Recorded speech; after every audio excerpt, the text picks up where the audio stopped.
So my name is Chris Lee. I'm a state senator from Hawaii. You might be asking, what am I doing here? And as I was walking in, a lovely young woman at the front, I said, oh my God, a senator. I'm like, no, not a US senator. There's only 100 of those guys. State level, let's lower expectations. But the truth is, I chose the place that I'm at because on the national side, as much accolades and all the benefits of being on the federal level, as particularly a US senator, you really can't do a lot very easily. And frankly, most of the change that we experience, not only in this country, but certainly in places around the world, are decisions made not by the president or prime minister or whoever it might be on high, or federal bodies, but rather at the state and local level. When you think about it, when you get up in the morning, like 90% of the stuff that affects you when you walk out your door, what kind of streets you have, what kind of schools your kids are going to, what kind of healthcare is going to be available, what kind of jobs, what kind of energy, all these things are decided by state and local leaders around the country.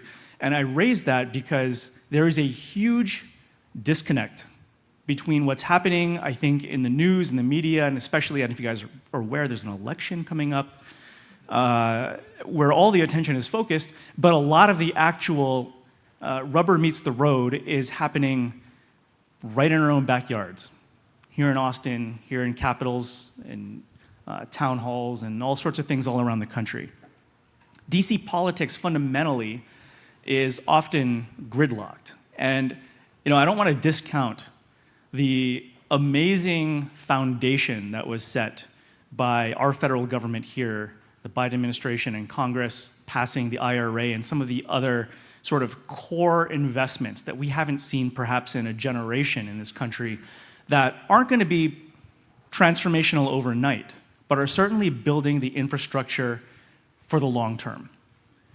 We're not going to reach clean energy deployment. We're not going to reach transformation of and electrification of transportation without some of the key pieces that are being put in place. But that only goes so far, and most of the implementation happens not on high, but rather in cities and states all around. And you're seeing examples of some communities, some states that are pushing the needle, and others that are falling behind as a result of that. And it's frustrating because you think like we just need to get everybody together and like set aside partisan politics and all the BS we see on news, and we're going to be fine, and we'll have progress. But the truth is things have been difficult. Anytime you look at an entire ecosystem, 50 states together, a whole country, to say nothing of other countries around the world that have similar challenges, but yet are making progress significantly faster than us in some cases.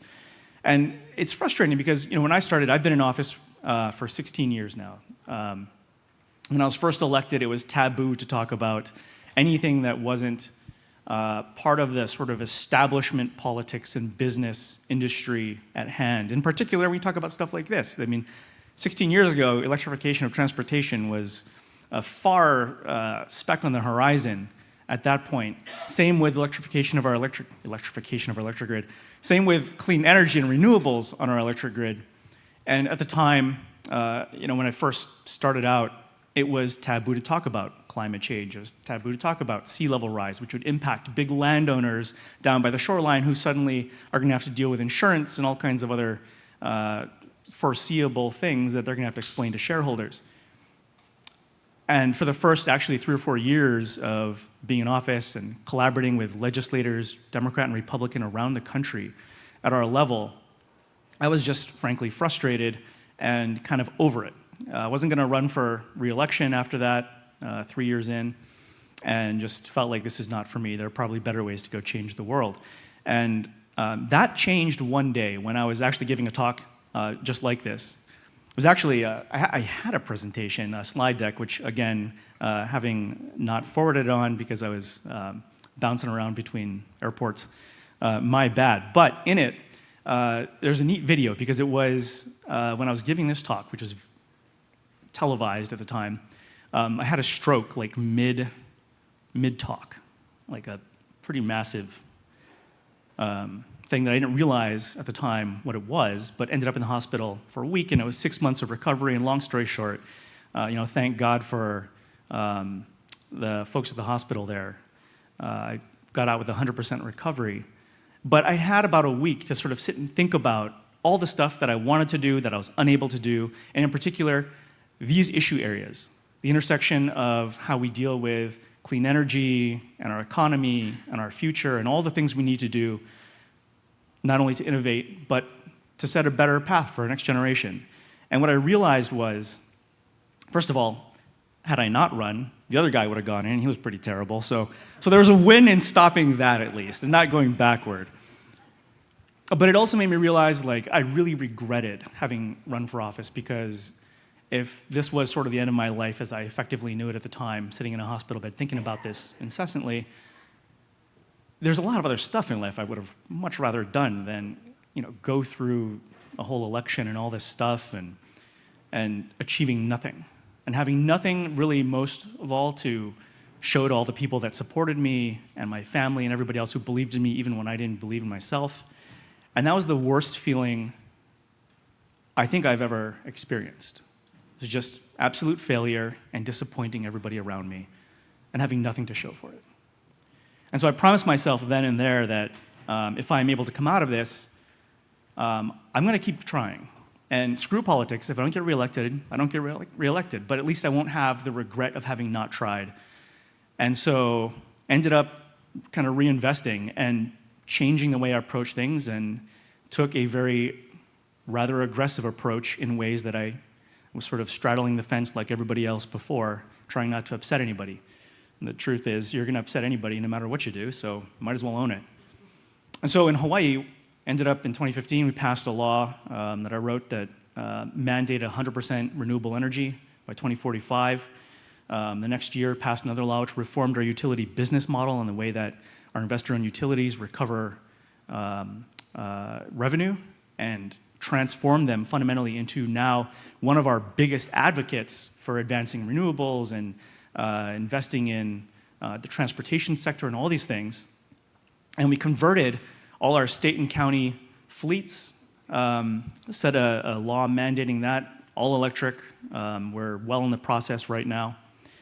And that's great, and it's great to have progress, and it's great to feel like we're contributing to something, but the truth is, there's so much more that needs to be done, and these are such small pieces of the puzzle.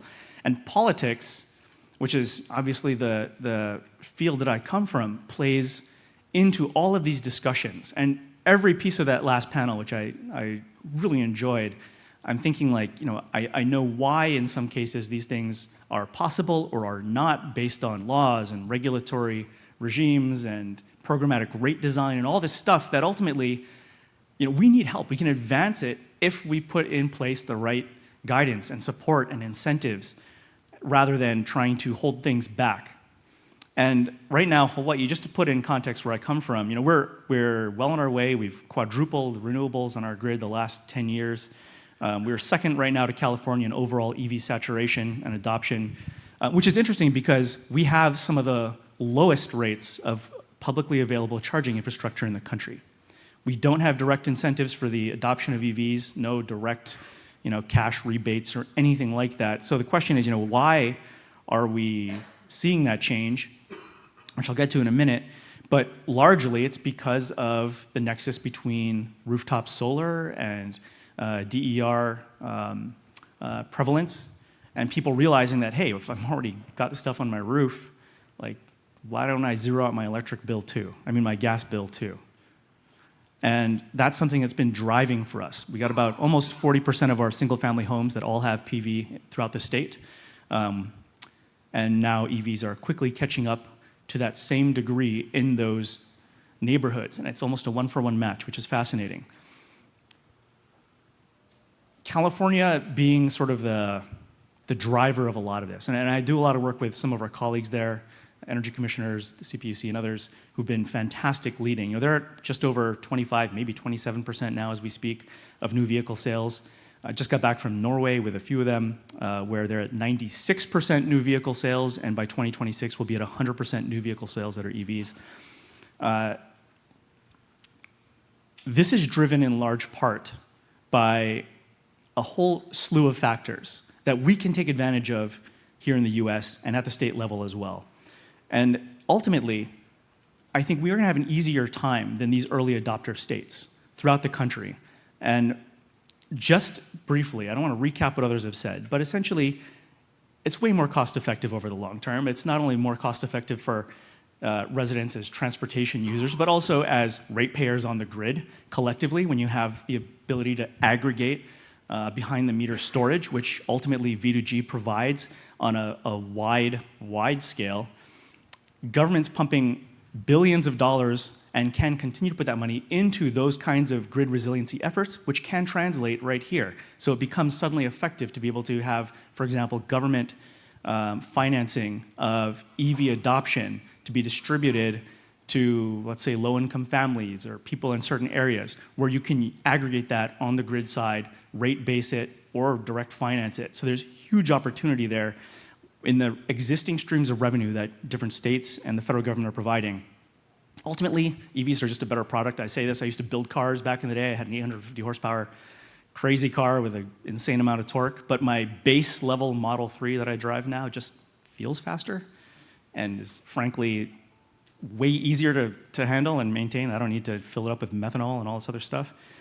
And then finally, innovation itself is outpacing politics by far, right? We've been meeting with battery manufacturers around the world just in the last few weeks in Europe and Asia and other places, and safe to say, we're about a year away from the deployment of sodium, the next generation of sodium batteries, which of course in the EV space aren't great because there's no energy density there, but what it means is an impact on the lithium and other sorts of streams out there because the market will be changing, and that changes a lot. And I was just in Ohio meeting with Democrats and Republicans at the state level from around the country. And we're talking about like extreme polarized group, from total climate denying to total other end of that. And the minute that the conversation opened up with a bunch of auto manufacturers and auto dealers there driving the conversation, it was, well, aren't EVs like the worst thing for the environment and worse, and the battery mining and all, and it was just standard politics. And finally, one of the guys from the auto dealers had to intervene and said, look, let's just stop for a minute here. The truth is, if we don't innovate as an industry, as American companies, and we don't catch up to the rest of the automakers around the world, we die. And that shut the conversation down immediately. Because at the end of the day, everybody wants a successful economy in America. We want our own industry, we want our own ability to carry on the legacy of so many who have come before and built this country to what it is. And that was built on innovation, it was built on forward thinking, it was built on all the things that is happening right here in this very space, in this industry, in ways that I think people have yet to realize.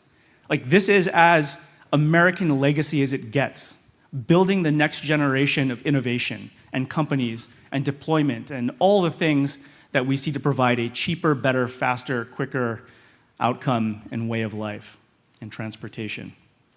All of that's great. That's literally who we are. We didn't step back and let the railroad barons and horse and carriage, big horse and carriage, I don't know, who was in the industry at the time? But we didn't stop to say, no, we're just gonna, we're good, we're gonna rest on our laurels. We actually did that. And what's interesting is on the government side, we have all these estimates states and the federal government do all the time about where the industry is going, what we're doing.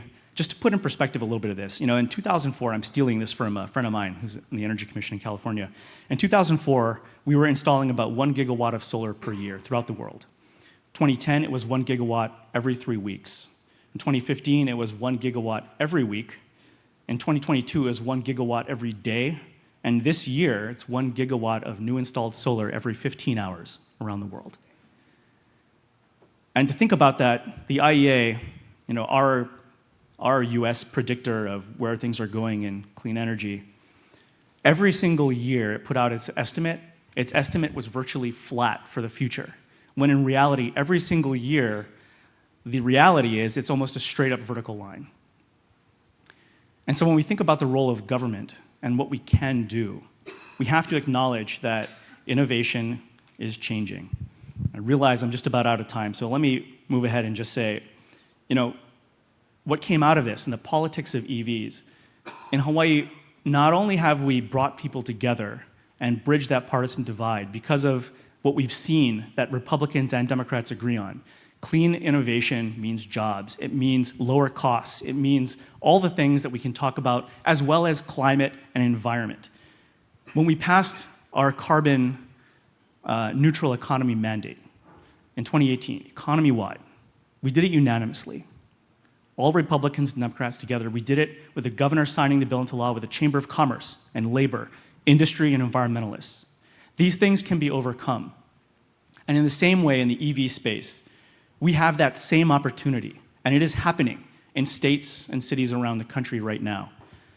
I represent an organization, I'm the president of an organization of 1,400 Democrats and Republicans from around the country at the state level, all elected, all 50 states.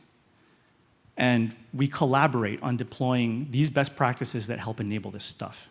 And it's so exciting because people are talking right now beyond the sound bites and divisive politics and polarization you hear online. People are asking fundamentally, what are the real tools we can put in place? I'm going to say it's for jobs and economy in my area. You say it's for climate and environment in yours. Doesn't matter. Because at the end of the day, it's the same thing. And that's where this is going. And what's really great about it is it's a future that is driven by bottom up. Doesn't matter what happens. I don't want to say it doesn't matter. It matters what happens in the election in a few weeks. But in spite of whatever happens, most of the change is going to happen because people at the local and state level are driving the bus on this.